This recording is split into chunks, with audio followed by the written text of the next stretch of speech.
Olá, boa tarde, bom dia, boa noite.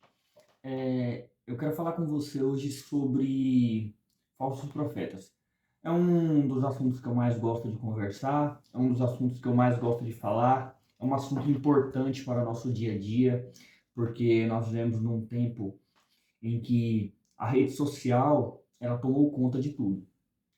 Todo mundo tem, todo mundo tem acesso à informação, todo mundo tem acesso a vídeos, a comentários de uma forma que nós nunca tivemos na vida. Nunca teve tanta informação na história como nós temos hoje. Então, eu quero falar com você sobre esse assunto. Nós estamos tratando desse trimestre da escola dominical sobre sejam firmes. São as cartas pastorais, principalmente a carta a Timóteo e a carta a Tito, que o apóstolo Paulo escreve a seus cooperadores fiéis. E um dos assuntos mais tratados nessas cartas pastorais é de relevância para toda a igreja, porque ela vai falar sobre falsos profetas e falsos mestres. Qual é para nós a importância disso? A importância disso é que nós temos que tomar cuidado com aquilo que é verdadeiro e com aquilo que é falso. E qual é a forma que nós temos para conhecer aquilo que é falso? Bom, você não deve focar somente naquilo que é falso. Você tem que conhecer aquilo que é verdadeiro. Como é que uma pessoa que é especialista em tênis, ela vai reconhecer quando um tênis é verdadeiro ou é falso? Não é porque ela pesquisa só sobre tênis falsos, características de tênis falsos, mas é porque ela conhece todas as características dos tênis verdadeiros. E quando ela vai olhar para alguma coisa falsa, logo ela identifica, porque o parâmetro dela é aquilo que é verdadeiro. Os falsos mestres, eles fazem parte do nosso contexto desde sempre. Desde o início do mundo, sempre apareceu homens ensinando falsas doutrinas, ensinando coisas que não provêm da parte de Deus e que não geram edificação para a igreja. Então o apóstolo Paulo vai incentivar a Timóteo a continuar no seu ministério, porque ele cuidava da igreja de Éfeso, e vai incentivá-lo a manter uma boa consciência, um bom ensino e impedir que doutrinas estranhas ao evangelho de Cristo fossem ensinadas ao povo. O que eu quero dizer com isso? O apóstolo Pedro escreveu que houve entre vós, lá no passado, falsos profetas. Ou seja, houve no meio do povo de Israel falsos profetas, e haverá entre vós falsos mestres. Por que ele disse houve entre vós falsos profetas? Porque nós temos relatos bíblicos no Antigo Testamento que mostra falsos profetas. Caso de Balaão, caso de Ananias, que profetizava paz em Jerusalém, quando Jeremias profetizava que a Babilônia invadiria Judá. Então, os falsos profetas foram homens que pregavam mensagens perniciosas, homens que, em busca de popularidade, usavam, entre aspas, o nome de Deus para ter favorecimento para si, ter popularidade, ter fama, ganhar dinheiro. Nós sabemos no caso de Acabe, e quando ele queria ir para uma guerra, ele chamou os seus profetas, e os profetas, vai Acabe, que você terá vitória, você voltará vitorioso. Mas mandaram chamar Micaías, e Micaías disse, você vai e você vai morrer. Por esta profecia, Micaías foi preso, porque ele estava falando a verdade. E é claro que nós somos tendenciosos e muitas vezes preferimos acreditar naquilo que é fácil, porque não vai nos confrontar. E aconteceu como Micaías predisse pela parte de Deus. Acabe foi para a guerra e morreu na guerra.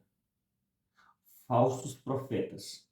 Quando o apóstolo Paulo ele vai escrever a carta a Timóteo, quando nós lemos Atos capítulo 20, versículo 28 ao 30, ele disse que adentraria lobos devoradores. E de dentro do povo de Deus, no meio do cerne do povo, apareceria falsos mestres. Ou seja, iriam adentrar homens de fora para o meio do povo, mas os presbíteros que foram levantados para cuidar da igreja iriam mudar a sua doutrina para ensinar falsos ensinos para o povo. E é isso que acontece 7 anos depois.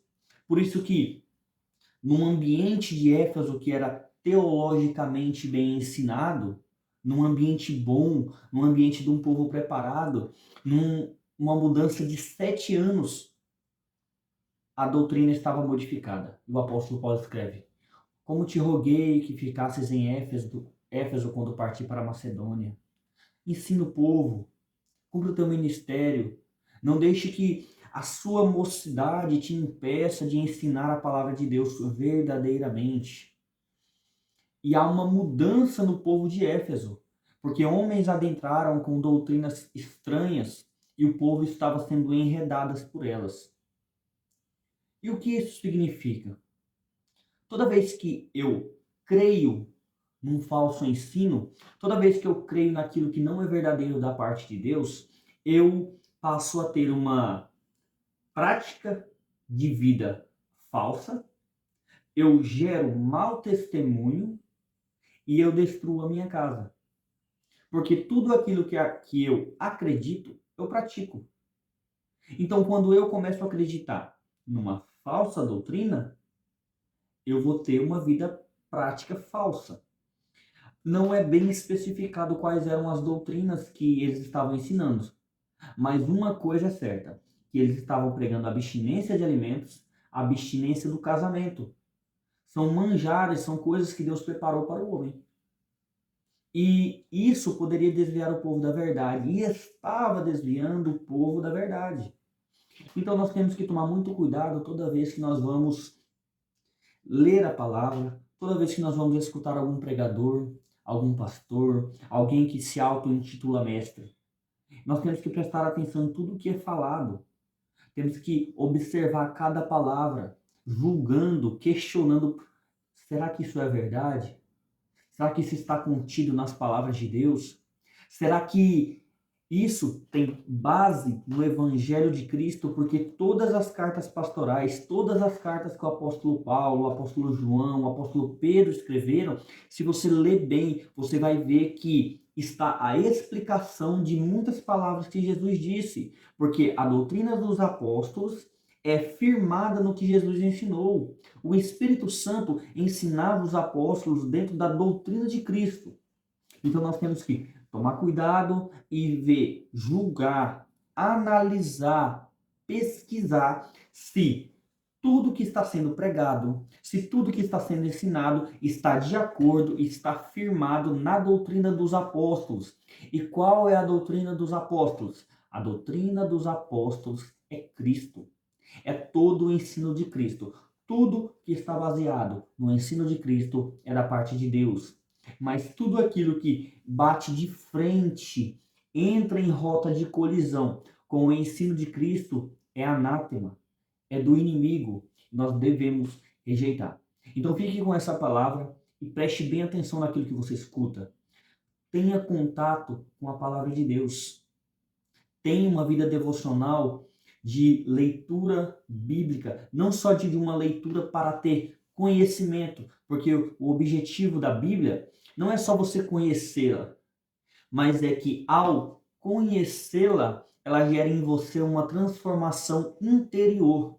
É para isso que serve a palavra, que a palavra de Deus possa transformar você a cada dia e que você possa estar mais